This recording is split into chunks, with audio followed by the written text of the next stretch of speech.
মানুষের জনাদেশে ২৬-এর নির্বাচনে ক্ষমতাচ্যুত হয়েছে তৃণমূল। ইতিমধ্যে ১ মাস পার করেছে বঙ্গের বিজেপি সরকার। ইতিমধ্যে ডাবল ইঞ্জিনের সুবিধে পাওয়া শুরু করেছে রাজ্য। কিন্তু ২৬-এর নির্বাচনে বঙ্গে বিজেপির বিপুল জয়ের যাত্রাপথটা মোটেও সহজ ছিল না। তবে তৎকালীন বিরোধী দলনেতা তথা বর্তমান মুখ্যমন্ত্রীর অসম্ভব জেদ ও অধ্যবসায়ের পাশাপাশি বিজেপি রাজ্য সভাপতি সমীক ভট্টাচার্যের সুনির্দিষ্ট রোডম্যাপ বিজেপিকে বঙ্গের ক্ষমতায় আনার পথকে মসৃণ করেছে বলেই মনে করা হচ্ছে। আর এখানেই শুভেন্দু অধিকারীর একটি মন্তব্য ভাইরাল হচ্ছে সমাজ মাধ্যমে। ২০২৫ সালের ১১ই জুন শুভেন্দু ভবানী ভবনে দাঁড়িয়ে চ্যালেঞ্জের সুরে বলেছিলেন, রাজীব কুমার চাকরি করতে হবে, পালাতে তোমাকে দেব না। মমতা মুখ্যমন্ত্রী থাকবে না, মমতা প্রাক্তন মুখ্যমন্ত্রী হবে। ডেট সময় নোট করে নিয়ে আমি ভবানী ভবন ছাড়ছি। ঠিক এইভাবে তৎকালীন মুখ্যমন্ত্রীকে চ্যালেঞ্জ ছুড়ে ভবানী ভবন ছেড়েছিলেন তৎকালীন বিরোধী দলনেতা। রাজীব কুমার চাকরি করতে হবে, পালাতে তোমাকে দেব না। মমতা মুখ্যমন্ত্রী থাকবে না।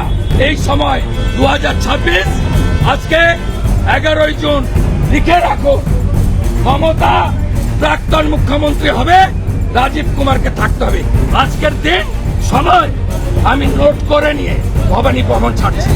তৃণমূল জামানায় প্রতি পদে হেনস্থার মুখে পড়তে হয়েছে শুভেন্দু অধিকারীকে। উঠেছে পুলিশের বিরুদ্ধে বাধা দেওয়ার অভিযোগ।